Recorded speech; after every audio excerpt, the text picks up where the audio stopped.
शुरू कर।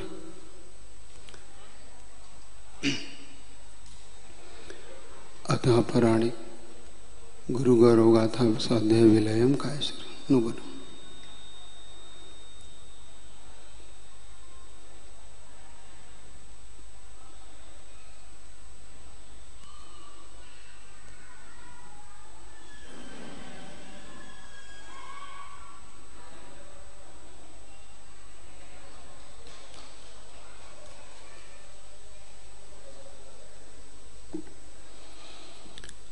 नीर निधि से धीर है वीर बने गंभीर, पूर्ण तेर कर पालिया भवसागर का तीर।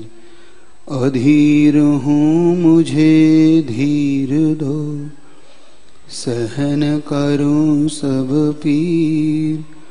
पूर्ण तेर कर पालिया भवसागर का तीर। चीर चीर कर चिर लखूं अंतर की तस्वीर।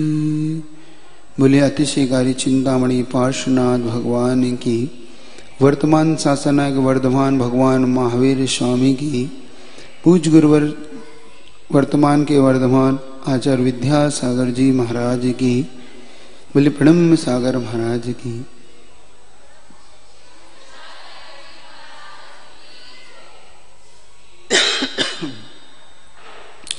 पुनः एक बार उस महान महापुरुष की गौरव गाथा के लिए, जिनकी गाथा हम सबको इस अंधकार में भी एक प्रकाश की भांति मार्ग को दिखाने वाली और आगामी ऐसा पुण्य का संचय कराने वाली, जिससे कि हम अपने जीवन को कुछ ऊपर उठा सके, पतित से पावन बनाकर जो बहुत ऊंचाई तक ले जाने वाली। पुनः आज उनके श्री चरणों को नमन करते हुए, उन्हीं का वरदस्त, उन्हीं का आशीष लेते हुए इसको शुरू करते हैं। घटना आगे बढ़ती जा रही है। जब उनका सम्यक दर्शन संस्कार मौजी बंधन के रूप में हुआ, जो सदला की धरती पर 8 वर्ष के बाद हुआ करता था, तो सदला की धरती पर 12 वर्ष की उम्र के रूप में किया जाता है। आचार्य देशभूषण महाराज ने ये महान संस्कार जिनको दिया था, और उन्हीं देशभूषण महाराज के चरणों में किस प्रकार से वो ब्रह्मचारी व्रत लेने के लिए जाते हैं, उससे पूर्व उनके जीवन में क्या घटना घटती है, उसको आज अपन आगे बढ़ाते हैं। जब विद्याधर ने 6th क्लास पास कर ली, तो वहां पर उस सदला ग्राम में 6 के बाद छठी क्लास के बाद आगे की क्लास, आगे उन्हें और कहीं जाकर पढ़ना पड़ता, जो पास के गांव में ही जाकर उन्हें पढ़ना पड़ता था। अब पिता को इस बात की चिंता थी कि आखिर ये कैसे पढ़ाई करेगा, और इसको कुछ आने जाने में हुआ तो ये कैसे कुछ लग गई, चोट आ गई तो क्या होगा, ये भय मल्लप्पा जी को सता रहा था। तो उन्होंने सहज ही विद्याधर से पूछा, अब क्या करोगी? विद्याधर ने कहा, मैं आगे पढ़ना चाहता हूं। क्योंकि वहां से वही 3-4 किलोमीटर दूर, जहां पर नेमी सागर महाराज की समाधि हुई थी, बेड़ की हाल नाम का वो ग्राम, जहां पर आगे की हाई स्कूल तक कैसे जाएगा, किस प्रकार से वो हाई स्कूल में पढ़ेगा, इसकी चिंता मल्लप्पा जी को थी। पर तोता तो तोता था, वो उड़कर बतला सकते थे कि मैं अब यहां से आगे बढ़ना चाहता हूं। पिताजी से बोले, आप चिंता ना करें, मुझे आप साइकिल दिलाएं जिससे कि मैं आगे जा सकूं। तेरी साइकिल ही तो मेरा चिंता का विषय है। जब पिताजी ने ये कहा तो विद्याधर कहते हैं, आप चिंता ना करें, इसमें चिंता की कोई बात नहीं, मैं साइकिल चलाना सीख चुका हूं। लेकिन सड़क पर भीड़ में कहीं तो चूक गया, मैं देखकर चलाऊंगा, मुझसे कुछ चूक नहीं होगी। ऐसा जब उसने कहा दृढ़ता पूर्वक, उनकी दृढ़ता देखने से मल्लप्पा जी संतुष्ट हुए। मल्लप्पा जी ने अच्छा विचार करूंगा ऐसे कह के उन्हें संतुष्ट किया। आगे विद्याधर का नाम माध्यमिक शाला से उठाकर हाई स्कूल में पहुंचने के लिए अब वो बेड़की हाल में पहुंचे। वहां पर टीचर से विद्याधर का परिचय कराया गया। जैसे सदरगाम के टीचर उनसे प्रभावित थे, वैसे बेड़की हाल के जो हाई स्कूल के शिक्षक थे, उनके रूप को देखकर, उनकी आगे स्कूल की पढ़ाई को देखकर, माध्यमिक शाला की पढ़ाई को देखकर सहज उस आनंद पूर्वक विद्याधर को उस स्कूल में बैठने की परमिशन मिल गई। उनका एडमिशन वहां पर हो गया। अब प्रातः दिन विद्याधर साइकिल से आना जाना करते थे और वो साइकिल चलाने में इतने माहिर थे कि हाथ छोड़कर भी वो साइकिल को चलाया करते थे। क्योंकि रास्ता सुनसान होने पर उन्हें सहजता होती थी। एक दिन की घटना है, मल्लप्पा जी किसी कार्य से उस मार्ग से लौट रहे थे कि रास्ते में उन्हें जो दृश्य देखा उसको वो देखते ही रह गए। वो देखते हैं कि विद्याधर साइकिल चला नहीं रहा है, विद्याधर तो साइकिल से उड़ रहा है। और उन्होंने इतनी तेज गति कर रखी थी साइकिल की कि उन्होंने दोनों हाथ छोड़कर मात्र साइकिल को इशारों पर वो चलाए आगे बढ़े जा रहे थे। और दोनों बाएं हाथ को पंछी की तरह उड़ा रहे हो, मतलब मानो वो तोता ही हो। दोनों हाथ लंबे लंबे आकार करके, समझ रहे होगे आप, जब दोनों हाथ साइकिल चलाता है तो कैसे ऐसे कर लेता ना साइकिल चालक, दोनों हाथों को इस तरीके से पंख का आकार देकर अब वो उड़ते चले जा रहे हैं। मल्लप्पा जी ने जब दृश्य देखा तो वो इतने घबरा गए कि कहीं से चूक हो गई तो क्या होगा। अब विद्याधर घर पहुंच गए। उन्हें ये ज्ञात नहीं था कि उन्हें मल्लप्पा जी देख चुके हैं। और जब घर जाकर उन्हें श्रीमंती को और महावीर और तोतों की होशियारी बतलाई और उन्होंने लौटने का इंतजार और उसकी विद्याधर की प्रतीक्षा करते रहे थे। जो ही विद्याधर ने घर में प्रवेश किया त्यों ही पूछते जोर से डांटते हुए, यह बताओ तुम ये साइकिल चलाने का कार्य इतनी तेजी से और दोनों हाथ छोड़कर चला रहे थे, क्या अपना मुंह तोड़ाना चाहते हो? क्या अपने हाथ पैर तोड़ना चाहते हो? क्या तुम्हें अपनी जिंदगी की चिंता नहीं? खबरदार तुमने आज के बाद साइकिल को हाथ लगाया तो। मल्लप्पा जी डांटते रहे तो तोता धीरे से अपनी मां के पास जाकर बैठ गया। सत्य है, मां का आंचल ही एक ऐसा आंचल होता है जहां बेटा सबसे अपने आप को सुरक्षित मानता है। वो सबसे सुरक्षित स्थान में अब पहुंच चुका था। विद्याधर अब सबसे सुरक्षित स्थान में थे। वहां बैठकर धीरे से मां से कहते हैं, मां मैं इतनी तेजी से साइकिल नहीं चला रहा था जैसे कि कभी कृष्ण यशोदा से कहा करते थे, मां मैं नहीं माखन खायो।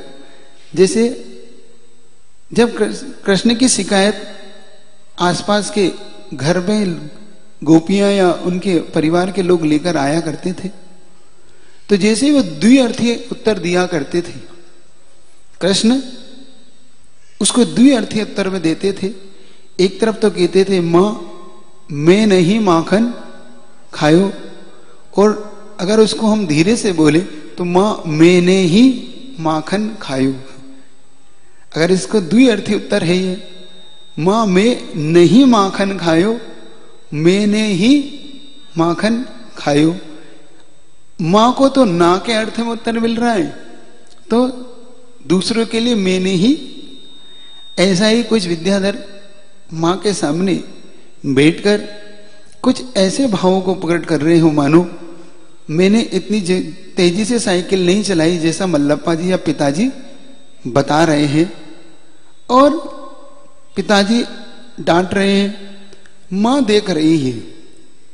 और याद आ गया उनके मन में भी कि विद्याधर अपने इतना अच्छा लड़का होकर भी आज ये क्यों ऐसा किया। माने मां उससे कुछ कह पाती। इससे पूर्व ही मल्लप्पा जी पूछ बैठे, बताओ अपनी मां को, क्या तुम हाथ छोड़कर साइकिल नहीं चला रहे थे? इस प्रश्न का उत्तर क्या देते, तो उन्होंने अपनी आंखों को नीचा कर लिया। अब मां कहती है, आप भी कैसी बातें करते हैं, हो सकता है आपने किसी और को देखा हो, अपना विद्या ना हो। नहीं मालूम था उस क्षण मल्लप्पा जी को कि आखिर ये पक्ष क्यों ले रही है। शायद श्रीमती जी को भी नहीं मालूम था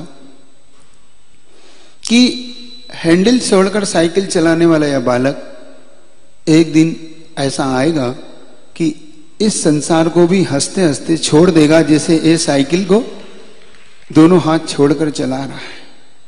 ये तो मात्र उसे संसार छोड़ने का मानो अभ्यास ही हो, कर रहा हो।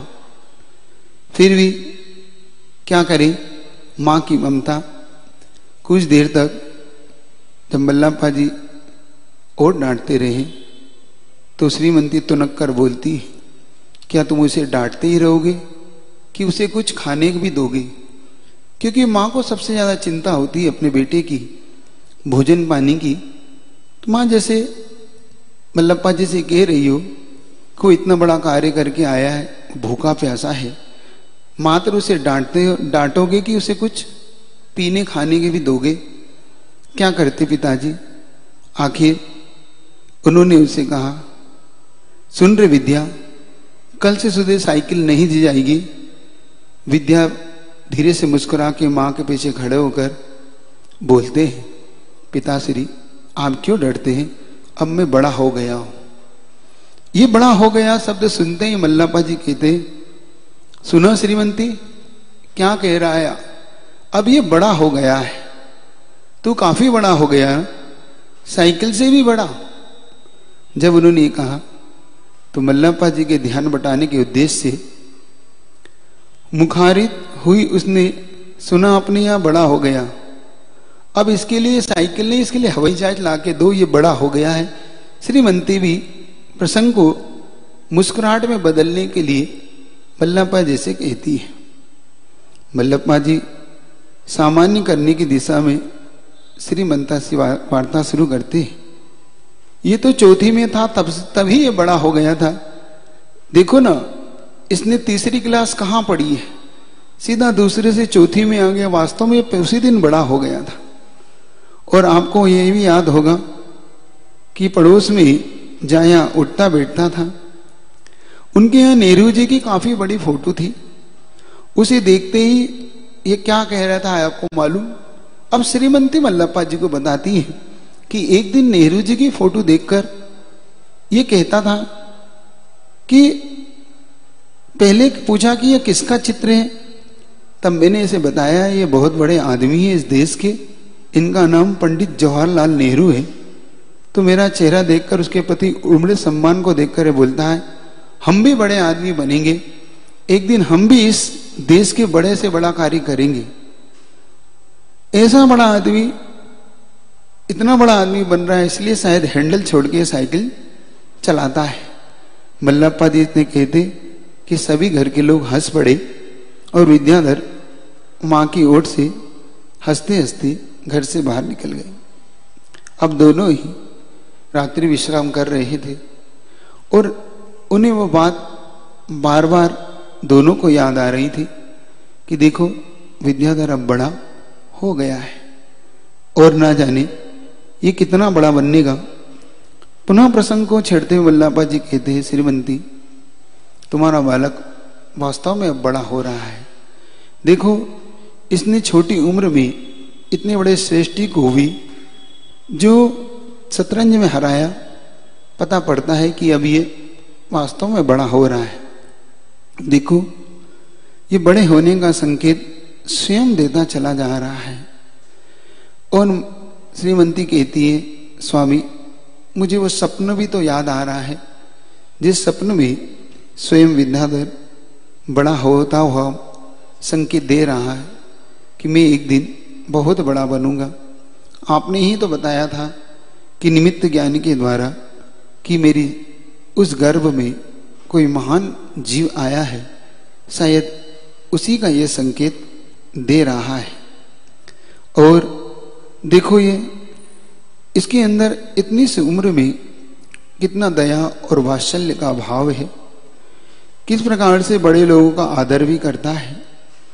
बड़े बड़े लोग इससे प्रभावित हैं, धनी लोग भी इसके लिए हमेशा प्रेम भाव देते हैं और मुनियों के प्रति इसकी आसक्ति, तीर्थों की वंदना के प्रति इसका जो भाव है, वास्तव में इसके बड़े होने का संकेत बताता है।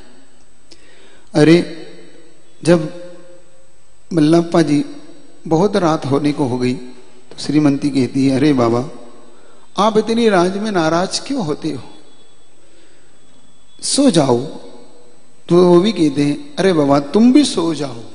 जब दोनों को एक दूसरे से इस प्रकार कहते हैं, लेकिन पता नहीं दोनों हंसते हंसते सोने का विचार करते हैं, लेकिन नींद आज दोनों को नहीं आ रही। धीरे धीरे रात्रि बीतती है, धीरे धीरे सभी लोग विश्राम करने से लग जाते हैं। अब आगे विद्याधर अपने उस मित्रों के साथ और भी आगे बढ़ता जा रहा है। एक दिन वो अपने मित्र के साथ बैठा हुआ था। बैठे बैठे ही उसके हृदय में कोई धार्मिक चर्चा करते हुए और उनके अंतस मन में अलग सा भाव उमड़ रहा था। सच्ची है, जिनके जिस प्रकार के विचार होते हैं उनके उसी प्रकार के मित्र होते हैं। मित्र यौवन काल के स्वभाव से ही उद्धार भी करते हैं तो मित्र पतित भी बनाते हैं, क्योंकि जिसकी जैसी संगति होती है उस संगति के अनुसार अगर मित्र अच्छा हो तो जीवन उत्थान की ओर जाता है। अगर मित्र का व्यक्तित्व अगर खराब हो तो जीवन भी पतित बनता है। एक विचारक ने बहुत अच्छी बात कही, तुम अगर किसी के जीवन को जानना चाहते हो तो मुझे तुम इतना बताओ कि इस मित्र कौन है, मैं उसका सारा जीवन तुम्हें बता सकता हूं। सच्ची है उसका विचार, जिसका जैसे संगति में मित्र होते हैं वैसा ही उसका जीवन होता है। बालपन में शिक्षा काल में माता पिता सहायक होते हैं तो दीक्षित होने पर गुरु सहायक होते हैं। धर्म परलोक में सहायक होता है, किंतु मित्र सदा सहायक होते हैं। जो ये युक्ति कही जाती है अक्षरशः सही है। बालपन में और शिक्षा काल में माता पिता, तो दीक्षा काल में गुरु, तो परलोक में धर्म सहायक होता है, लेकिन मित्र तो हमेशा सहायक होते हैं। लोग बंधु परिवार धन धान्य और वैभव होवे अथवा नहीं होवे कोई बात नहीं, किंतु मित्र सदा बनाना चाहिए, ये युक्ति हमेशा याद रखने वाली है। नगर और गांव सभी जगह सब प्रकार के जीव रहते हैं, उनकी चयन पद्धति अपने मन के अनुरूप होती है।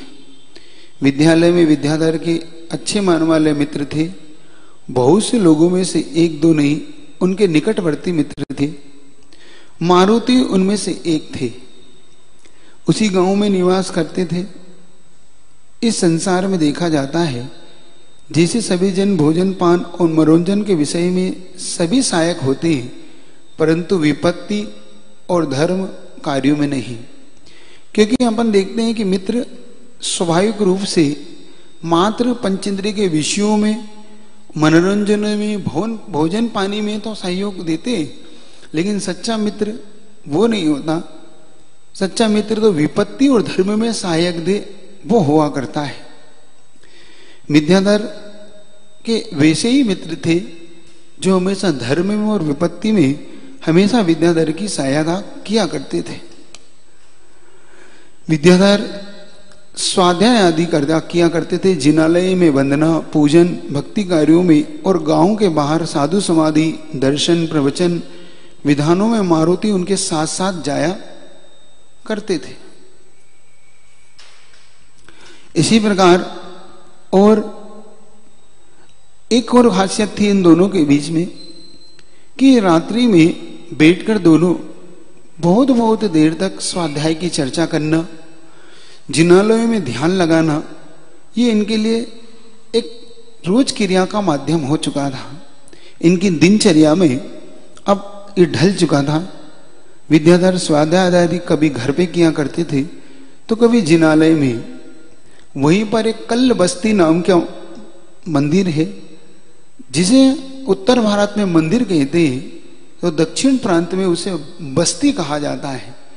कभी भी ध्यान रखें, आपको कभी दक्षिण पंथ में जाना हो तो आप मंदिर पूछेंगे तो कोई नहीं बताएगा। आप पूछे जैन बस्ती कहाँ है, जैन बस्ती बोलते वो जैन मंदिर आपको बता देगा, क्योंकि वहां पर मंदिर को अपर नाम बस्ती कहा जाता है। इसलिए वहां पर कल्ल बस्ती नाम का प्रस्तर मंदिर जिसका नाम था, वह 100 वर्षों से अधिक प्राचीन है। वह बड़ी बड़ी दीवारों से जो निर्मित है और वहां पर ऊंचे शिखरों से जो राजा महाराजाओं के महल के समान प्रतीत होता है, जिसका आंगन बहुत बड़ा है। वहां की लहराती हुई ध्वजाएं मानो कोई महान व्यक्तित्व को बताने वाली है। ऐसा वो वीतराग मंदिर मानो सुर असुर नाग आदि भवनवासी देवियों के द्वारा भी देखने योग्य हो। रमणी मंदिर भव्यों को भी आकर्षित करने वाला था। सच ही है, जिनालय में अरिहंत का बिंब भव्यों को हित करने वाला है। या जानो, मनुष्य और देव भी उस बिंब की पूजा करके अपनी भव्यता को प्रकट करते हैं। एकमात्र वीतराग ही सबकी शरण है। विद्याधर उस मंदिर में जाकर ध्यान किया करते थे। चूंकि कभी कभी वो रात में 9 बजे तक वहां रहते थे और उस गांव में ज्यादा विद्युत यानी लाइट की व्यवस्था इतनी अच्छी नहीं थी, तो वहां पर 9 बजे के बाद अंधकार सा छा जाया करता था। इसलिए उस नगर में रात्रि के बाद ज्यादा आवागमन नहीं हुआ करता था। जब चलचित्र देखकर लोग घर में प्रवेश करते थे तब उनके साथ विद्याधर भी प्रवेश क्या करते थे, क्योंकि मध्य रात्रि में कुत्तों का आतंक, श्वान का आतंक के कारण गमनागमन निरुद्ध रहता था। किसी अन्य सामाजिक मंदिर में सांस सुनते थे तो कभी स्वयं पढ़ा करते थे, कभी मित्रों के साथ तो कभी अकेले। विद्याधर का ये नित्य क्रिया थी, नित्य पढ़ा करते थे। उनके द्वारा एक बार भरतेश्वेव नाम का शास्त्र जो भरत चक्रवर्ती के ऊपर लिखा गया, तो एक बार महावीर ने उन्हें देखा घर में मूलाचार को पलटते हुए, मूलाचार को भी पढ़ते हुए उन्होंने देखा। चूंकि मल्लप्पा जी के द्वारा सिद्धांत ग्रंथ भी पढ़ा करते थे तो आचरण प्रंत भी ग्रंथ पढ़ते थे, तो मुनियों के वो मूलाचार ग्रंथ को भी स्वाध्याय किया करते थे। तो विद्याधर भी उस मूलाचार रूपी ग्रंथ को उठाकर देखा करते थे और स्वयं कभी कभी घंटों उसको पढ़ लिया करते थे। और उनके एक मित्र थे अन्ना साहब पाटिल, अपने घर में जब शास्त्र श्रवण के लिए विद्याधर को बुलाया करते थे। एक दूसरे के मित्र भी था। उनका एक और एक विश्वसनीय मित्र था विद्याधर का, जिसका नाम था जिनगोड़ा। जिनगोड़ नाम का एक बहुत वैराग्यवान मित्र था, जो कि उसकी प्रवृत्ति भी विद्याधर के समान ही थी। वह अपने इस गांव से 1 किलोमीटर दूर अपने खेत पर उस एकांत स्थान पर दोनों बैठकर धर्म की चर्चा और ध्यान किया करते थे। निश्चित रूप से विद्याधर के समान ही जिनगोड़ा भी वैराग्यवानी था। वो दोनों मिलकर वहां पर प्रातः काल से लेकर सायंकाल तक मात्र धार्मिक चर्चाओं को किया करते थे। कभी कभी रात में भी हाथ में लालटेन लेकर आते जाते थे। आकर वह उनके साथ जिनालय में भजन भी करता था। स्वाध्याय, ध्यान, तत्व चर्चा में जिनगोड़ा भी विद्याधर के साथ सम्मिलित हुआ करता था। जगत के अंधकार को नष्ट करने के लिए जिनवाणी ही एक महादीपक है। जिन बच्चों को पढ़ने से आत्मस्वरूप प्रकाश को प्राप्त करता है, इन्हीं भावनाओं से दोनों शास्त्र का स्वाध्याय करते थे। विद्याधर मित्र की साइकिल भी कभी कभी चलाया करते थे। जब साइकिल चलाना कठिन कार्य था, फिर भी बार बार प्रयोग करने से उनको सफलता हासिल हुई थी। इसी कारण से अपने पिता से साइकिल मांग पाए थे। कभी गिरने से एक बार जब वो अपने मित्र की साइकिल जब अभ्यास के रूप में चला रहे थे, तो एक उनकी घटना जो उनके जीवन में हुई थी कि वो अचानक हाथ के बल उस साइकिल से गिरे, तो उनकी जो भुजा का में वक्रता थी, जो तिरछापन आ गया। पता नहीं उत्थान का कारण भी ऐसा मानकर फिर भी उन्होंने साइकिल को चलाना नहीं छोड़ा। और एक दिन इतने निपुण हो गए उस साइकिल को चलाने में कि अब हाथ छोड़कर भी साइकिल चलाना उनके लिए अब सरल सा प्रतीत होता था। एक दिन की घटना है। एक दिन साइकिल चलाते समय उसका जो पैडल था, जो उनके पैरों के अंगूठों में अचानक उससे लगी, जिससे ठोकर के कारण उनका अंगूठा में जो नाखून था उनके अंदर चला गया, उस अंगूठी के अंदर, जो आज तक गुरुवर के चरणों में तिरछा ही आता है।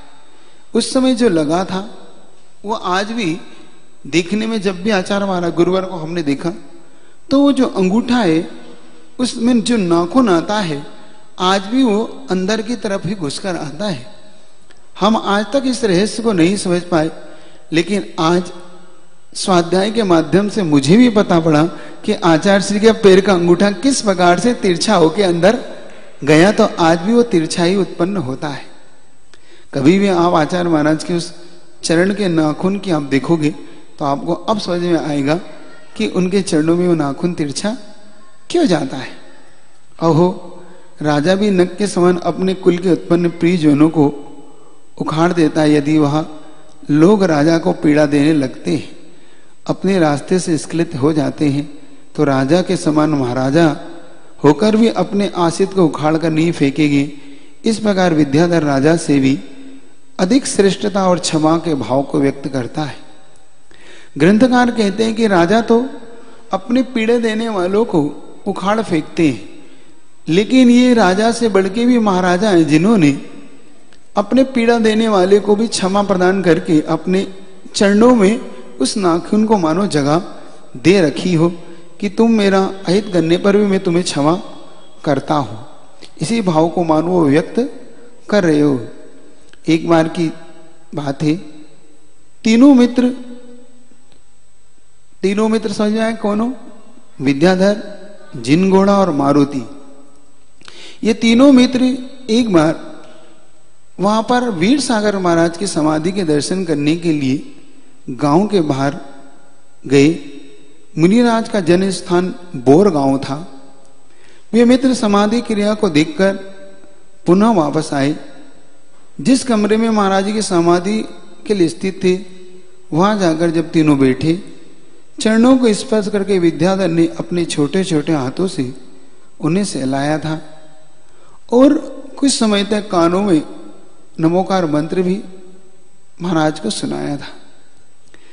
और मुनि महाराज के अंतरंग को जानकर उन्होंने परमानंद नाम का एक स्तोत्र भी सुनाया था।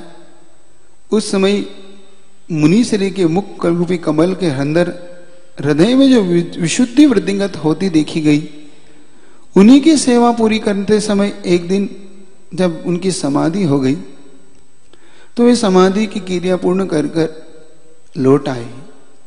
और जिस प्रकार से उन्होंने ऐसे कई और भी अन्य साधु की समाधि में भी इस प्रकार से बचपन से ही वो भाग लेते चले आए। क्योंकि उस गांव में साधुओं का आवागमन हमेशा सहज हुआ करता था, क्योंकि वहां पे कई साधुओं का वर्षायुग संपन्न हुआ। एक दूसरे मुनि महाराज जो आदि सागर जी थे, जो सेडवाल के थे, गांव में उनका आगमन अधिकतर हुआ करता था। 1 माह 2 माह कई बार उनका इस प्रकार से उस गांव में निवास रहा। और मुनि निश्चित रूप से बहुत विचक्षण थे और सरकारी न्यायालय में पब्लिक प्रोसिक्यूटर के रूप में वे पहले कार्यरत थे। जो आदि सागर महाराज थे वो काफी पढ़े लिखे थे। उनके प्रवचनों का अभिनव सरल प्रासंगिक दृष्टांत से हुआ करता था। इस कारण से प्रवचन में वहां पर काफी भीड़ रहा करती थी। विद्याधर और तीनों मित्र भी उस प्रवचन को सुनने के लिए उनके पास जाया करते थे। तीनों की विशुद्धि उनके प्रवचनों से जब बड़ा करती थी।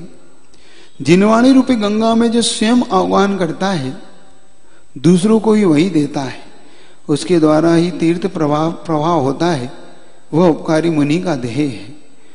अन्य किसी समय विद्याधर ने भी किसी को बिना बताए पंचकलणक महोत्सव के लिए, जो कि 50 किलोमीटर दूर मांगुर ग्राम में था, एक वहां से 50 किलोमीटर दूर एक मांगुर ग्राम का नगर था, जहां पर विद्याधर और मित्र लोग आपस में इस बात की चर्चा कर रहे थे कि हम तीनों क्यों न उस पंचकलणक को देखने के लिए जाएं। अब लौटते समय पहुंच तो गए, तीनों ने भाव बनाकर पहुंचे।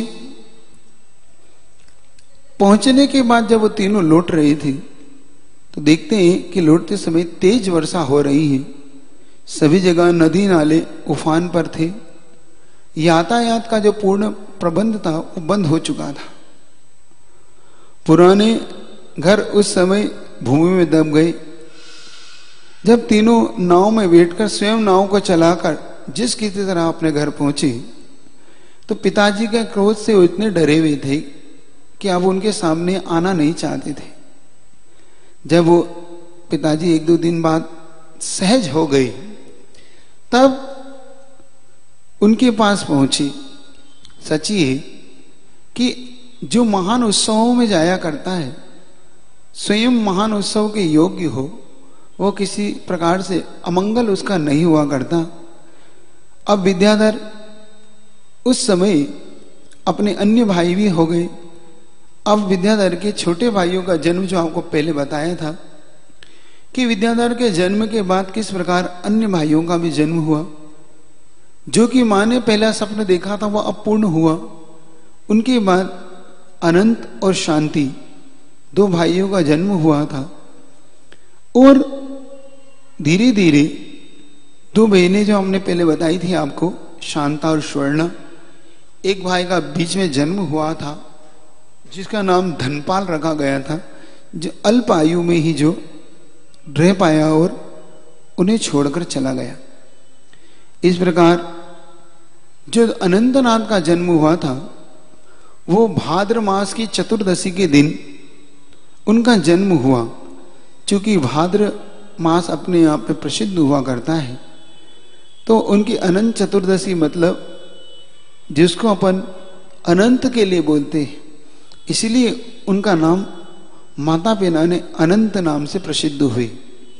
जो बाद में आगे चलकर मुनि योग सागर जी निर्यापक श्रवण के नाम से, जो निर्यापक श्रवण मुनि योग सागर जी के नाम से प्रसिद्ध हुए, उन्हीं का नाम, बचपन का नाम अनंत रखा गया। क्योंकि अपने आप में ये भाद्रपद श्रेष्ठ हुआ करता है। इस समय मंगल गान पूजन पाठ विशेष रूप से जिनालयों में हुआ करती है। इस माह में सर्वत्र सब प्रकार के लोक कल्याण की परंपरा को वैभव संपन्न करने के लिए धर्म जल की वृष्टि ही होती हो। मानो सारा संसार धर्ममय हो गया हो और अनंतजित तीर्थंकर की देह की भस्म से विशिष्ट पुद्गल परमाणु के पिंड के समान मानो एकत्रित किया गया हो, इस तरह से वो भासुर देह वाला शिशु अनंत सुशोभित होने लगा। और उन्हीं के 2 वर्ष पश्चात एक और पुत्र का जन्म हुआ, जो कि शरद ऋतु के में हुआ था। उनका जन्म भी आपको पता पड़ेगा। उनके बाद जो पुत्र का जन्म हुआ, जिसका नाम शांति रखा गया, जो आगे जाके ज्येष्ठ श्रेष्ठ मुनि के रूप में समय सागर जी रखा गया, जो शरद पूर्णिमा के दिन ही जिनका जन्म हुआ था। ये भी शरद पूर्णिमा का दिन था, शरद ऋतु में पूर्णिमा के दिन जिनका जन्म हुआ। तो दोनों ही पूज्य मुनि पूज्य गुरुवर आचार्य विद्यासागर जी महाराज का जन्म तो उनके ही समान, उनके ही रूप वाले, उनके ही देह के आकार वाले, मानो बताते हो कि उनकी ही ओरिजिनल कॉपी हो। जो भी उन्हें देखता है हमेशा आश्चर्यचकित और ठगा सा रह जाता है कि ये पूज्य गुरुवर विद्यासागर जी हैं, कि ये निरापक समण समय सागर जी हैं। दोनों की आकृति, दोनों का रूप, दोनों की चाल एक जैसी ही है, मानो एक दूसरे के पूरक ही हो।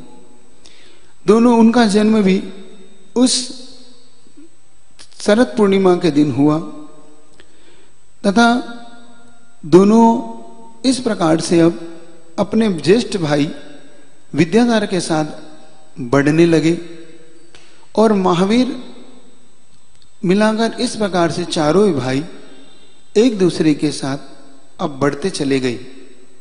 इधर दोनों बहनें शांता, स्वर्णा, ब्राह्मी और सुंदरी के समान ही इन चारों भाइयों को प्रिय थी। हमेशा चारों भाई दोनों बहनों का बड़ा ख्याल रखा करते थे और चूंकि विद्याधर सबको प्रिय थे, तो पीलू कहो, विद्याधर कहो, तोता कहो, ये नाम भी उनके बहनों के द्वारा ही रखे गए थे। कुछ उनके मित्रों के द्वारा रखे गए, गिन्नी, इस प्रकार से उनके बहुत से नाम रखे गए जिससे वो सुशोभित होते थे। किसी ने सच्ची कहा है कि जो महाभाग्यवान होते हैं उनके एक पुत्र ही भाग्यवान होते हैं। जिनके यहाँ पे 4-4 पुत्र हो वो कितने भाग्यवान हुआ करते हैं, और जिनके 3-3 पुत्रों ने इस मोक्ष मार्ग को बढ़ाया हो वो कितना और सौभाग्यशाली होगा। जिनका एक पुत्र भी इस मोक्ष मार्ग में निकल जाता है तो वो पूरा परिवार ही अपने आप में भाग्यवान हो जाता है। तो जिस परिवार से स्वयं 3-3 पुत्र निकले हो, जिस परिवार से स्वयं माता पिता निकले हो, जिस परिवार से दोनों बहनें निकली हो, वह परिवार ही अपने आप में कितना सौभाग्यशाली होगा। इस सौभाग्य का हर किसी को अनुसरण या इस सौभाग्य की अनुमोदना अवश्य करना चाहिए। धन्य वह परिवार जिस परिवार में ऐसे मोक्ष मार्गी जीव का जन्म होते हैं। अब इस प्रकार से पूरा परिवार सुख और समृद्धि से आनंदमय जीवन को बिताता हुआ आगे बढ़ने लगा। जब छोटा भाई 3 साल का था तब उन्हें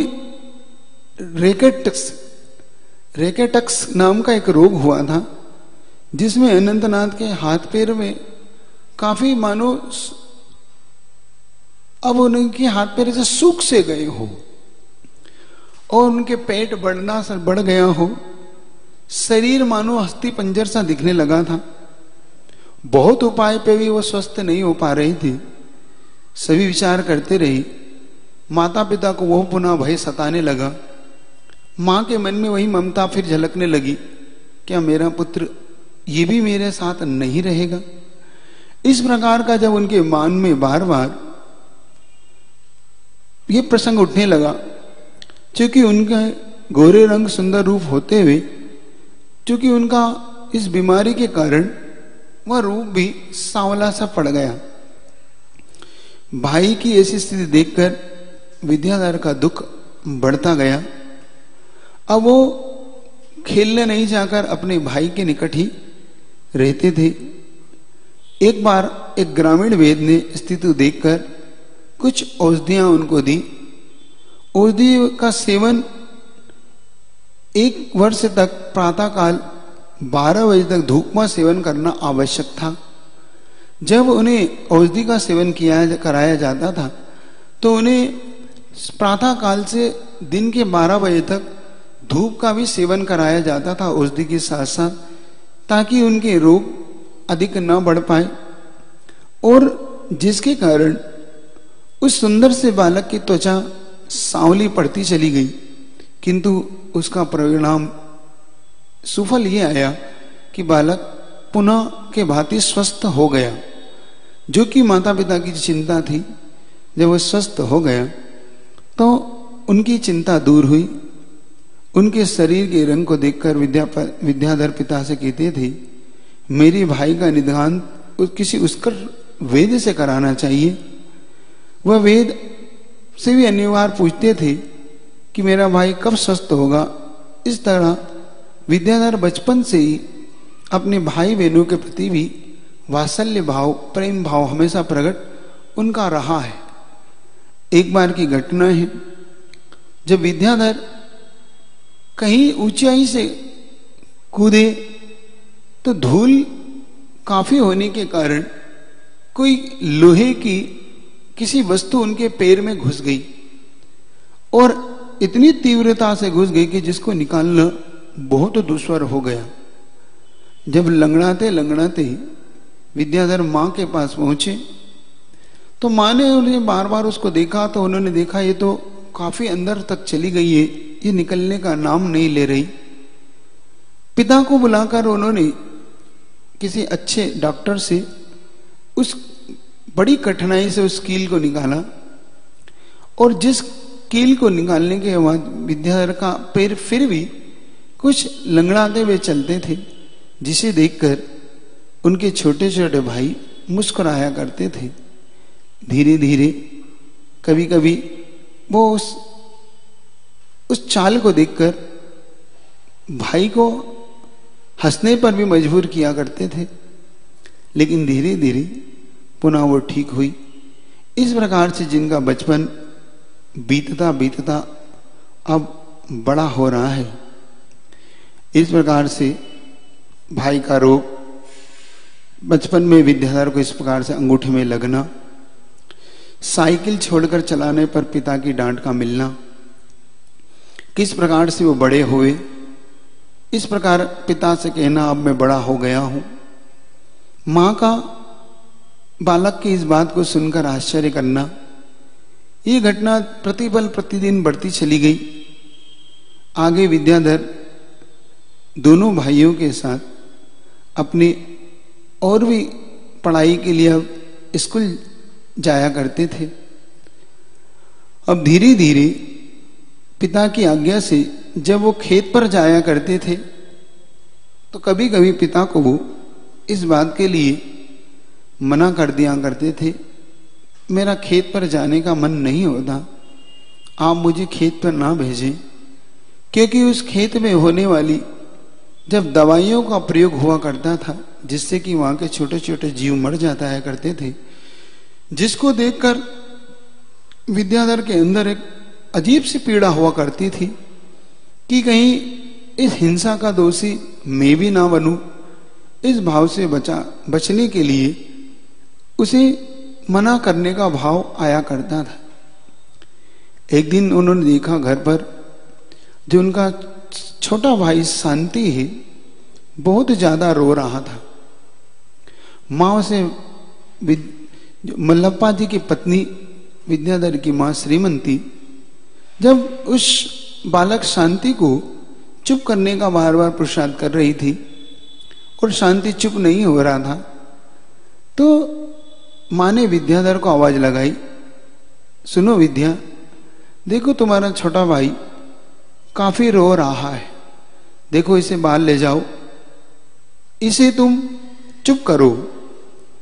विद्याधर मां की आज्ञा मानकर शांति को गोद में उठाकर अब उसे चुप करने का पुरुषार्थ करते, गा गा कर घूम घूम कर उसे चुप करना चाहते, फिर भी बालती जब बालक शांति चुप नहीं होता तो विद्याधर कहते, देखो तुम अगर चुप हो जाओगे तो तुम्हें मैं 3 रत्न दूंगा।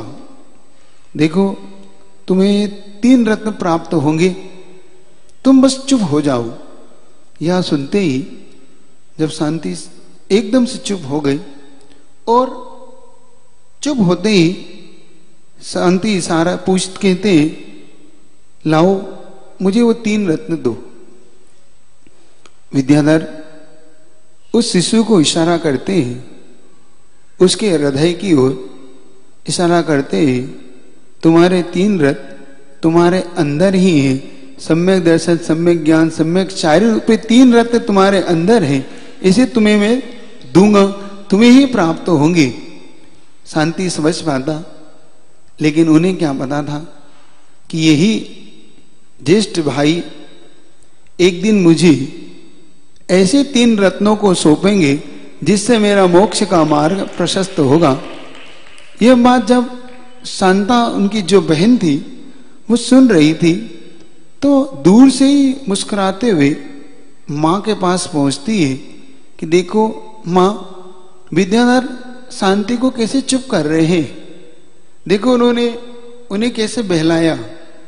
विद्याधर घर में प्रवेश करते हैं और आपस में जब दोनों भाई खेलने लगते हैं, पास आकर विद्याधर इस प्रकार से जब उन्हें समझाते हैं, देखो स्वयं आगामी भविष्य की सूचना स्वयं ये कार्य दे रहा था कि जो आज भाई को, अपने इस नन्हे से भाई को रत्नत्रय की प्राप्ति के लिए उस समय कह रहा था, मानो ये बता रहे हो आगे जाके ये स्वयं अपने हाथों से दोनों भाइयों को रत्नत्रय रूपी वह रत्न प्रदान करेंगे, जिससे कि यह सारा संसार इस रत्नत्रय से सब संसार महान पवित्र आत्मा का दर्शन करेंगे। वही हुआ आगे चलकर जब दोनों ज्येष्ठ महाराज पूज्य समय सागर जी, पूज्य योग सागर जी महाराज को उनके ही ज्येष्ठ भाई जो कि इस गुरु के रूप में उन्हें मिले, उनके द्वारा ही दोनों भाइयों को आगे जाके मुनि दीक्षा, इस दिगंबर श्रवण दीक्षा को दिया गया। एक बार की घटना है, विद्याधर घर में प्रवेश करते हुए उन्होंने देखा कि शांति और अनंतनाथ दोनों खेल रहे थे। विद्याधर उनसे कहते, आप दोनों खेलते ही रहोगे कि कुछ पढ़ोगे भी? देखो जितना खेलने में मन लगाना चाहिए उतना तुम दोनों को पढ़ने में भी मन लगाना चाहिए। दोनों भाई ने अपने ज्येष्ठ भाई की आज्ञा स्वीकार करते हुए कमरे में पहुंचे। स्वयं विद्याधर भी वहां पहुंच गई और दोनों को बैठकर नमोकार मंत्र का उच्चारण कराने लगे। दोनों को नमोकार मंत्र सिखाया। इस प्रकार से उन्हें 24 तीर्थंकरों के नाम याद कराए। आगे जाके उन्होंने तत्वार सूत्र, भक्तांबर स्तोत्र, जिन शेष नाम आदि महान महान ग्रंथों को बचपन में ही मानो पढ़ा दिया था। वो बता रहा हो आगे जाके तुम्हें इससे भी महान ग्रंथों का स्वाध्याय करना है। इस प्रकार से जो संस्कार बचपन से प्रारंभ हो रहा था वो संस्कार आज तक बना रहा। वही अभ्यास, मानो छोटा सा अभ्यास आगे जाके एक ऐसा बड़ा रूप ले लेगा, ये किसी को नहीं पता था कि जो दोनों भाइयों को आज बैठकर पढ़ा रहे हैं वही आगे जाके सारे संसार को पढ़ाएंगे। इस प्रकार से जो यात्रा नमोकार मंत्र से शुरू हुई थी वही यात्रा आगे जाके इस जैनत्व के संस्कार तक चली। संस्कार के बिना सारे जन्म व्यर्थ जाते हैं। मानो पूर्व हो गई कोई संस्कार आज उनके जीवन में प्रकट हो रहे हो। आगे कन्नड़ भाषा के माध्यम से विद्याधर ने अनेक कक्षाओं को पार करते हुए 9वीं कक्षा तक पहुंचे। पिता ने हमेशा उन्हें देखा कि उनकी रुचि लौकिक ग्रंथ के साथ साथ धार्मिक ग्रंथ के पढ़ने में भी अधिक थी। अधिक पढ़ने से क्या लाभ, ऐसा कभी मल्लप्पा जी ने पूछा। विद्याधर ने सहजता से कहा, पढ़ने से बुद्धि का विकास होता है। एक बार जब मल्लप्पा जी ने कहा, अब तुम बहुत पढ़ चुके हो, क्योंकि 9th कक्षा उस समय बहुत बड़ी मानी जाती थी, तो उस समय जब पिता ने कहा, पुत्र तुम काफी पढ़ चुके हो, तब विद्याधर ने कहा, नहीं, मुझे अभी बहुत पढ़ना है, क्योंकि पढ़ने से बुद्धि का विकास होता है। इसके द्वारा उच्च स्तरीय यांत्रिक विभाग में इस समय वैज्ञानिक छात्रों को कार्यरत है, क्योंकि उनकी इच्छा विज्ञान को पढ़ने की भी थी। ज्ञानावरण का क्षय उपशम उनका तीव्र था। इस भाव को उत्पन्न करते हुए मानो वो विज्ञान को पढ़ना चाहते हो। जब पिता ने कहा, मुझे यह ठीक प्रतीत नहीं होता कि तुम साइंस के छात्र बनो, फिर यह हमारी आई हुई कुल परंपरा के अनुकूल कार्य नहीं है। हमारी कुल परंपरा में तो खेती उत्तम कार्य माना गया है, व्यापार मध्यम है, सेवा कार्य तो जघन्य है। इस प्रकार से तुम्हें कृषि ही करना चाहिए, अपनी बुद्धि कृषि में ही लगाना चाहिए। यह न केवल विचारी गई बात है, अपितु अनुभूत है। मेरे द्वारा पहले भी बहुत से कार्य किए गए। जब मल्लप्पा जी अपने विद्याधर से कहते हैं कि मैंने पहले भी ऐसे बहुत कार्य किए, लेकिन मुझे अनुकूल कुछ नहीं लगता, मुझे तो कृषि ही अंत में अनुकूल रही, इसलिए मुझे लगता है कि तुम्हें आगे पढ़ने की आवश्यकता नहीं है। इसलिए विद्याधर पिता के वचनों को सुनकर कुछ उत्तर न दे सके, मन के भाव मन में ही रखकर बैठ गए। पिता की आज्ञा पूरा करने के लिए वो कृषि कार्य में लगने लगे। फिर भी उनका मन हमेशा इस बात का विचार किया करता था। एक विचार उनके मन में सदा ही आंदोलित किया करते थे कि मुझे पढ़ाई की बहुत इच्छा है, मुझे ये पढ़ाई आगे जाके कैसे मिलेगी। शिक्षा की वृद्धि के बिना जीवन निष्फल प्रतीत होता है। जब ऐसे विचार उनके जीवन में उस समय बार बार उठा करते थे। सच ही कहा है किसी ने, बुद्धि ही का बल समस्त बलों में प्रधान है, बुद्धि से विहीन मनुष्य पृथ्वी पर भारभूत है। उनका मानना था कि ज्ञान ही समस्त बल का प्रधान कारण है, और ज्ञान से रहित व्यक्ति हमेशा इस पृथ्वी पर मानो भारभूत हो। प्रशिक्षण के बिना बुद्धि का विकास नहीं होता, और बुद्धि के अर्जन के लिए प्रयास निरंतर करना चाहिए। उस समय लगभग वो 14 वर्ष के थे। मित्रों के साथ बैठकर ज्ञान को प्रतिदिन नई नई वृद्धि आपस में तीनों मित्र, सभी मित्र कल की बैठकर किया करते थे, और तीनों मित्र ही बैठकर कभी संसार की असारता का भी चिंतन किया करते थे। कभी वह पिता की आज्ञा का स्मरण करते थे, कभी वह गांव में आए मुनिजनों के विषय में विचार किया करते थे, कभी आसपास के लोगों का कष्ट देखकर वो दुखी हुआ करते थे, तो कभी अपने भविष्य काल की चिंतन किया करते थे। तीनों मित्र जब भी मिलते थे तो इस प्रकार का चिंतन कि भविष्य में हमें क्या होना चाहिए, तो आसपास में लोगों को जो कष्ट हुआ करते थे उसकी चिंतन भी वो अपने लिए किया करते थे। कभी वो माता पिता के सहज स्नेह में बंध जाते थे, तो कभी एकांत में जिन बिंब का ध्यान किया करते थे। एक बार की घटना है, विद्याधर ने एक मंदिर में रात्रि में ध्यान लगाने का मन बनाया, और विद्याधर ने वहां का जो उपाध्याय थे, जो मंदिर को बंद किया करते थे, उनसे एक बात कही कि आप किसी को नहीं बताना, मैं यहां पर ध्यान कर रहा हूं, और आप शांति से बाहर ताला लगाकर चले जाएं, अपने घर को चले जाएं। और उस रात, पूरी रात उस जिनालय के अंदर बैठकर उन्होंने ध्यान लगाया। और सुबह जब प्रातः काल में जब उपाध्याय आए तो उन्होंने देखा विद्याधर अभी भी अपनी ध्यान में लगाए हुए बैठे। इस प्रकार से उनका सहज ध्यान की जो प्रक्रिया थी वो आज भी निरंतर उस प्रक्रिया को बताती है। इसलिए वो हमेशा ध्यान का ही चिंतन किया करते थे, और कभी कभी वो इस संसार से ऊब कर कहीं ऐसी एक जगह चुनना चाहते थे जहां उन्हें संसार के मार्ग को छोड़कर कोई मोक्ष का मार्ग उन्हें मिले। लेकिन उनके मन का भाव को अभी कोई नहीं जान पाया था। मात्र इसकी चर्चा उन्होंने अपने मित्र जिन घोड़ा से की थी, और ये तीसरा मित्र मारुति को ये पता था कि अब वो मन में कुछ वैराग्य का भाव विद्याधर के फूट रहा है, लेकिन विद्याधर अभी इतनी हिम्मत नहीं जुटा पा रहे थे कि अपने पिता को अपना वैराग्य का भाव बता सके। आगे जाके किस प्रकार से वो अपने पिता को अपने वैराग्य के भाव को बताते हैं, किस प्रकार से वो पिता को बिना बताए आचार्य देशभूषण जी के पास व्रत लेने के लिए पहुंचते हैं, और कितने उपास के बाद उन्हें देशभूषण जी से व्रत मिलता है। किस प्रकार से माता पिता नहीं जाके वो किन्हें भेजते हैं विद्याधर को लेने, और विद्याधर लौटते हैं कि नहीं लौटते, इस प्रसंग को आगे अपन सुनेंगे। आज इतना ही रखता हूं, आपका समय हो गया।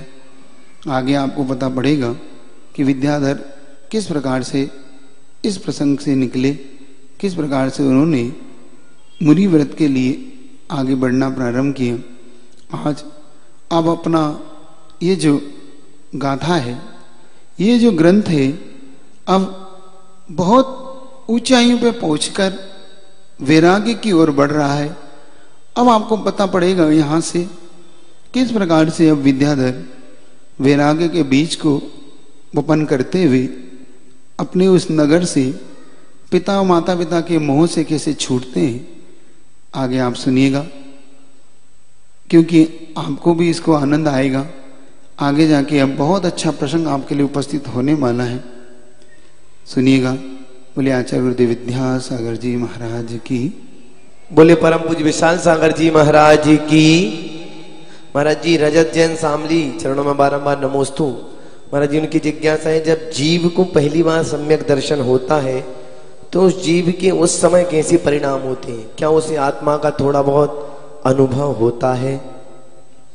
अब इसका उत्तर इस प्रकार से समझ लो। जब भी जीव को किसी अनादि मिथ्या दृष्टि जीव होगा, जब भी उसे प्रथम बार सम्यक दर्शन होगा तो प्रथमोपम सम्यक दर्शन के नाम से वो जाना जाता है, और 5 लब्धि पूर्वक होता है। अंत की जो कर्ण लब्धि उसकी होती है, अधकर्ण अपूर्वकर्ण अनिवृत्तिकर्ण परिणामों की विशुद्धि बढ़ती हुई होती है, और वह व्यवहार सम्यक दर्शन माना जाता है। और जब भी उसे होगा प्रथम बार में वो व्यवहार सम्यक दृष्टि ही कहलाता है, कभी भी निश्चय सम्यक दृष्टि वो नहीं होता। और जो आपने कहा कि आत्मा की अनुभूति का विषय जब भी बनेगा वो निश्चय सम्यक दृष्टि को बनेगा, व्यवहार सम्यक दृष्टि को कभी भी आत्मा की अनुभूति का विषय वो नहीं बनता। और जब भी निश्चय सम्यक दर्शन होगा उससे पहले अंतर्मूर्त तक व्यवहार सम्यक दर्शन नियम से होगा, ये उसका नियामक है। व्यवहार सम्यक दर्शन ही निश्चय सम्यक दर्शन में ढलता है, जैसे कि फूल ही फल में ढलता है। फूल फल का कारण है, तो फूल जिस प्रकार व्यवहार है उसी प्रकार से फल भी निश्चय है, तो फूल ही फल में ढलता है, ये याद रखो। जैसे आम का फूल होता है तो वो बोर कहलाता है, वही बोर आगे जाके आम के रूप में परिवर्तित होता है, इसको ध्यान रखना चाहिए। तो आत्मा की जब भी अनुभूति होगी वो निश्चय सम्यक दर्शन के साथ होगी, कभी भी व्यवहार सम्यक दर्शन के साथ आत्मा अनुभूति का कोई प्रसंग आगम में नहीं मिलता। अब जिन लोगों ने इस बात को ऐसा मान रखा है कि प्रथम आत्मा अनुभूति चाहिए, उन्हें थोड़ा सा स्वाध्याय और बढ़ाने की भी जरूरत है। कम से कम उन्हें सिद्धांत ग्रंथों को अवश्य पढ़ना चाहिए। सिद्धांत ग्रंथों से उन्हें पता पड़ेगा कि कौन सा सम्यक दर्शन किस रूप में ढलता है और कौन से सम्यक दर्शन में आत्मा की अनुभूति होती है। थोड़ा सा वो सिद्धांत ग्रंथों को पढ़े, मात्र हठग्राह्यता को छोड़ दें। समय सार में क्या लिखा है ये थोड़ा सा गौण करके, आप समय सार किसके लिए लिखा गया सारी चर्चा अभी नहीं कर रहा, लेकिन उन्हें यह समझने की अभी बहुत आवश्यकता है कि सिद्धांत ग्रंथ में इसका क्या भाव है। महाराज जी अभिषेक जैन दिल्ली गुरु चरणों की धूल। महाराज जी उनकी जिज्ञासा है कि आज पंचम काल में सहनन भी कम हो, अगर थोड़ा पंखा एसी आदि अगर ले लिया जाए तो क्या फर्क पड़ता है? हमें आपको तकलीफ में देखकर अच्छा नहीं लगता, सामायिक आदि भी अच्छे से हो सकती है, क्या दो उसे समाधान करें? देखो, पंखा ऐसी कुछ ऐसी वस्तुएं जो अपने आप में हिंसा के उपकरण माने गए हैं, ये चाहे आप ग्रस्तों के हिसाब से आप देख लें, क्योंकि इसमें होने वाली बिजली की खपत, होने वाली जो हवा के कारण जो होने वाली हिंसा इत्यादि अधिक मात्रा में होगी, जिसे साधु को अपना अहिंसा मत महाव्रत की ओर भी इसकी उपेक्षा नहीं कर सकते। तो अहिंसा महाव्रत के पालन के लिए हमेशा उन्हें इन उपकरणों से बचना चाहिए। रही बात पंचम काल की, कि पंचम काल है, थोड़ा सा कुछ न कुछ इसमें कुछ संशोधन हो, तो देखो मैं इतना कहना जरूर चाहता हूं कि जितना संशोधन था आचार्य वट्टकेर स्वामी मूलाचार्य में कर चुके हैं। उन्होंने जो मूलाचार लिखा है पंचम काल की स्थिति को देखकर ही लिखा है। मूलाचार प्रदीप भी लिखा है, वो भी पंचम काल की स्थिति को देखकर ही लिखा है।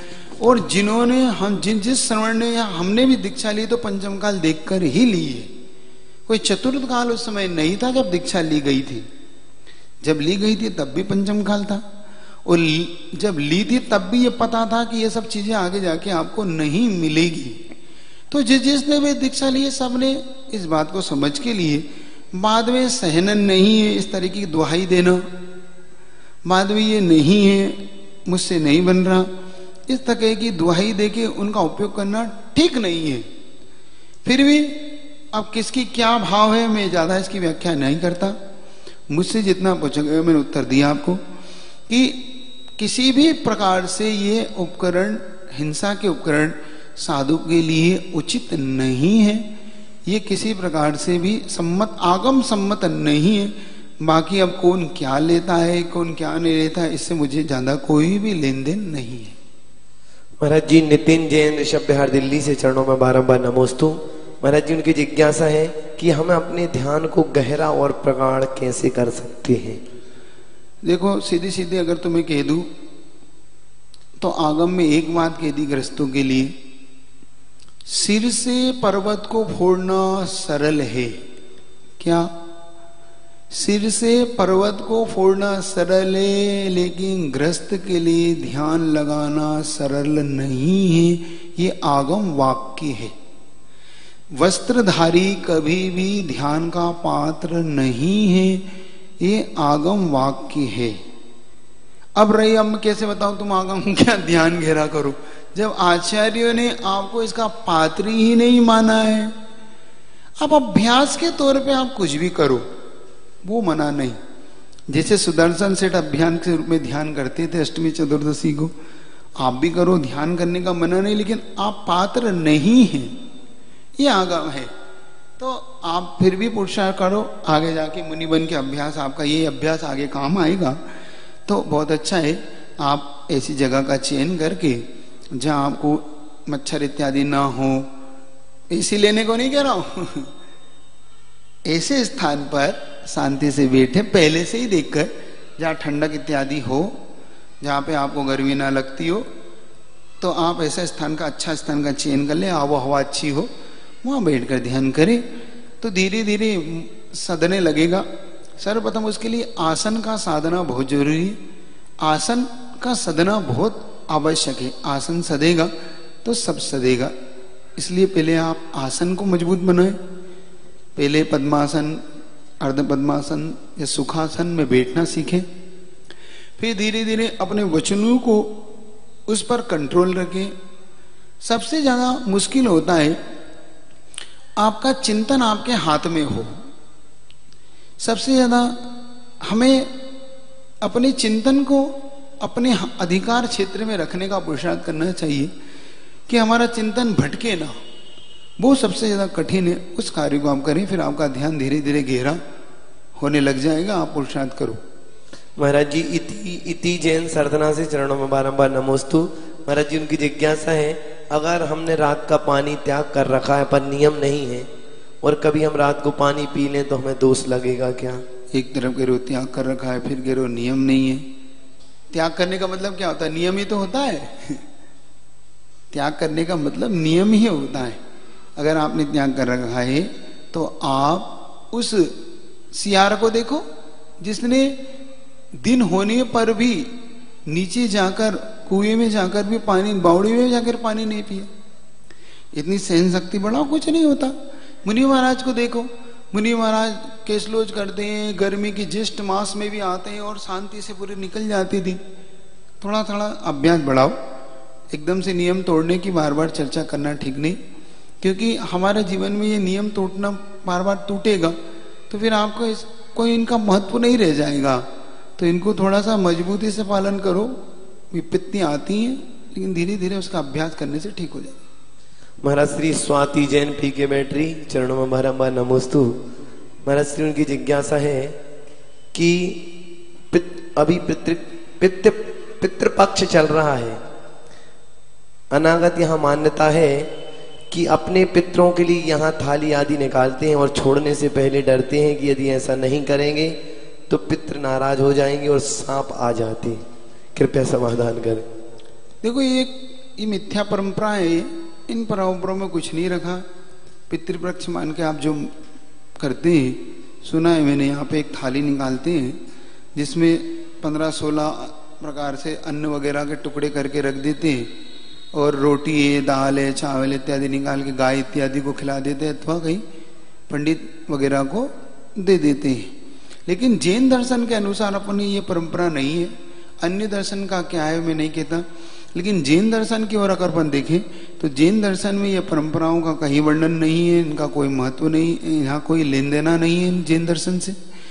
आप सहज भाव से अगर त्याग करना चाहते हैं तो आप मंदिर में जाके एक श्रीफल ले जाके भगवान के चरणों में कि आज से हम इस परंपरा का त्याग करते हैं, और सहज भाव से गौशाला आपके यहाँ आई तो गौशाला के लिए आप दान करें दया भाव से, धर्म मान के नहीं। क्या कि पितृपक्ष इसलिए मैं दया धर्म मान के करूं, नहीं। तो आप इसको कन्वर्ट कर दे दया धर्म में। अगर आप करते भी हो तो इसको कर दे, डरने की आपको आवश्यकता नहीं। सीधे सा उसका विचार है, श्रीफल ले जाके भगवान के चरणों में कि आज से मैं ये मान्यता मानती थी, अब इस मान्यता को मैं आज से छोड़ती हूँ। बस इतना सा आपको करना है। और बाकायदा आप दान इत्यादि करना हो तो गौशाला में धर्म मान के वो नहीं करना कि पितृ, बल्कि ऐसे दया भाव से दान कर सकते। महाराज जी सलोनी जैन बड़तला सहारनपुर से चरणों में बारंबार नमोस्तु। गुरुवर, जब भी हम प्रभु के दर्शन करते हैं और गुरु के दर्शन करते हैं तो हमारी नजर उनकी मूरत से नहीं हिलती। कितनी भी देर उनके चरणों में बैठ जाओ फिर भी हमारा मन नहीं भरता है और उनके चरणों में जाकर हम अपने सारे दुख भूल जाते हैं। ऐसा हमें कभी भी कहीं और जाकर महसूस नहीं होता है। ऐसा क्यों होता है गुरुवर? क्या उनका आशीर्वाद होता है? सीधी सीधी बात है, जहां आपका समर्पण होगा वहां आपका लगाव जरूर होगा। जहां आपका वहां लगाव होगा तो समर्पण भी जरूर होगा। तो आपको जहां से मार्ग मिला है, ये बुरे भले मानने की बात भी नहीं है। व्यक्ति को जहां से मार्ग मिला है वहां सहज उसका लगाव हो जाता है।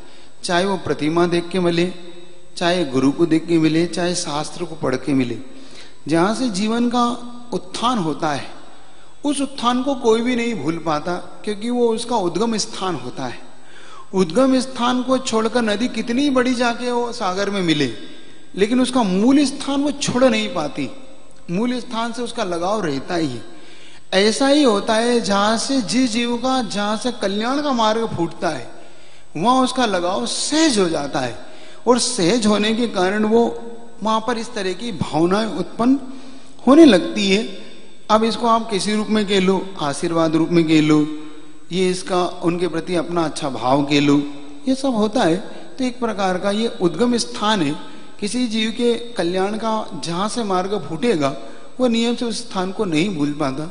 सबको भूल जाए, रास्ते के स्थान को भूल जाए, उद्गम स्थान और जहां जहां के मिलता है वो स्थान कोई नहीं भूलता। नदी कहीं से भी निकले, कहीं भी जाए, लेकिन दोनों स्थान को कभी नहीं भूलती।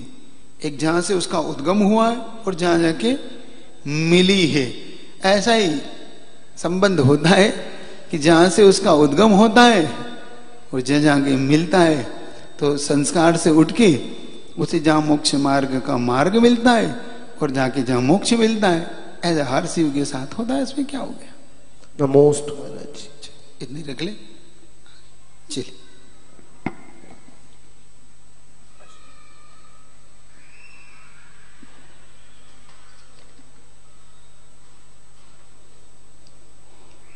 जब जीवन का अंत हो मेरे सामने एक संत हो, जब जीवन का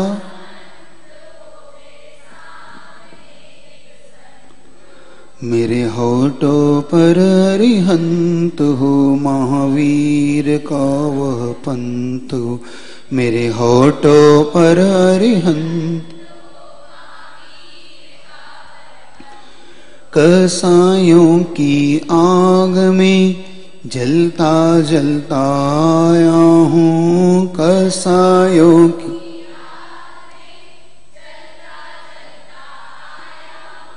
वासना की राह पे चलता चलता आया हूँ, वासना की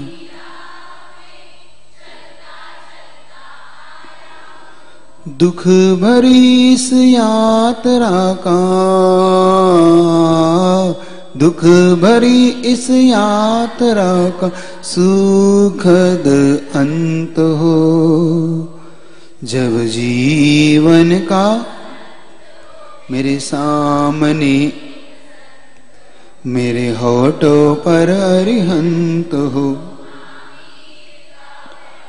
तन में जब तक श्वास है मन में एक विश्वास है, तन में जब तक मन में एक मुक्ति की ही प्यास है, गुरु चरण की आस है, मुक्ति की ही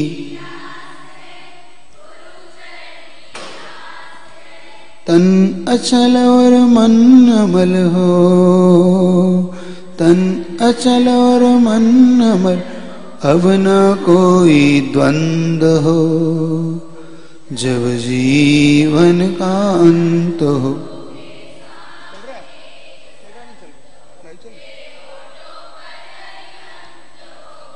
वीर का धर्म में मेरी प्रीत हो, वेदना में जीत हो, धर्म में मेरी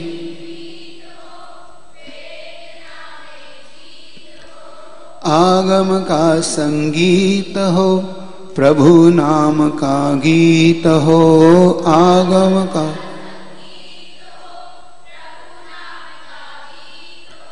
साधना के नंदन वन में, साधना के भावना बसंत हो, जब जीवन का मेरे सामने एक संत, मेरे होठों पर अरिहंत हो, महावीर गुरुदेव का वह पंत हो। ओम ह्रीं श्रीं क्लीं ऐं बड़े बाबा अरहं नमः। ओम ह्रीं श्रीं क्लीं ऐं बड़े बाबा। ओम ह्रीं श्रीं क्लीं ऐं बड़े बाबा अरहं नमः। ओम ह्रीं श्रीं क्लीं ऐं बड़े बाबा। ओम ह्रीं श्रीं क्लीं ऐं बड़े बाबा अरहं नमः। ओम ह्रीं श्रीं क्लीं ऐं बड़े बाबा। बड़े बाबा अरहं नमः। छोटे बाबा अरहं नमः। बड़े बाबा छोटे बाबा अरहं नमः। ओम ह्रीं श्रीं क्लीं ऐं बड़े बाबा।